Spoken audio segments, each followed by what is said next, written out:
नमस्कार दोस्तों, आप सभी का फिर से एक बार बहुत बहुत स्वागत है मेरे चैनल मिथिका में, जहां मैं आप लोगों को ऐसी नई नई कहानियां सुनाती हूं जो आपने पहले कभी नहीं सुनी होंगी। तो चलिए आज की कहानी शुरू करते हैं। ये कहानी है बहुत बहुत साल पुरानी। जापान के एक छोटे से गांव में एक बूढ़े दंपति रहा करते थे। उन दोनों के मन में बस एक ही दुख था कि उन दोनों का कोई संतान नहीं है। वो दोनों रोज मंदिर में जाते थे और मन से प्रार्थना करते थे कि उन्हें एक बच्चा हो जाए, चाहे वो कितना ही छोटा क्यों ना हो। और फिर एक दिन उन्हें एक बच्चा हुआ, मगर वो लंबाई में सिर्फ 1 इंच का था। मगर उन दोनों ने उस बच्चे को बहुत प्यार से बड़ा किया और उसका नाम रखा आइसन बोशी। वो बच्चा बहुत होशियार और समझदार था, हालांकि वो कद में 1 इंच का ही रह गया। धीरे धीरे उसे एहसास हुआ कि वो कद में और बड़ा नहीं होगा, और एक दिन उसने अपने माँ बाप के पास जाकर कहा कि वो शहर जाकर कुछ बनना चाहता है।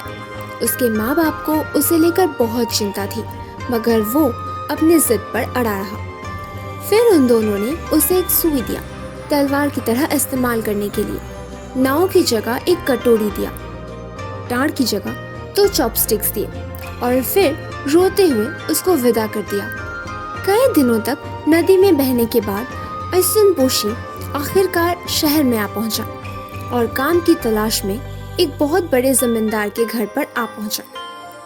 पहले तो लोगों ने उसका बहुत मजाक उड़ाया, और फिर जमींदार के खूबसूरत बेटी की खेलने का साथी के तौर पर उसे नौकरी मिल गई। एक दिन वो लड़की आइसन के साथ क्योमिसो मंदिर में पूजा करने गई, मगर रास्ते में अचानक से 2 राक्षसों ने उन पर हमला कर दिया। आइसन बोशी ने राजकुमारी को बचाने के लिए एक राक्षस पर हमला करने की कोशिश की, मगर उसने उसे निगल लिया। तब उसने उसके पेट के अंदर अपनी तलवार से फिर से हमला किया, जिससे उस राक्षस को बहुत दर्द हुआ और उसने उसे उल्टी करके अपने पेट से बाहर निकाल दिया। जैसे ही वो बाहर निकला, उसने दूसरे राक्षस के शरीर के ऊपर चढ़कर उसके आंखों को अपनी तलवार से अंधा कर दिया। दोनों राक्षस बहुत डर गए और वहां से भाग गए, और हड़बड़ी में एक राक्षस का जादुई हथौड़ा वहीं छूट गया। राजकुमारी ने उस हथौड़े को उठा लिया और कहा, इससे तुम जो भी मांगोगे वो तुम्हारा हो जाएगा, चाहे वो चावल हो या पैसे। तब आइसन बोशी ने कहा, मुझे ना पैसे चाहिए ना चावल, मैं बस लंबा होना चाहता हूँ। और देखते ही देखते वो लंबा हो गया।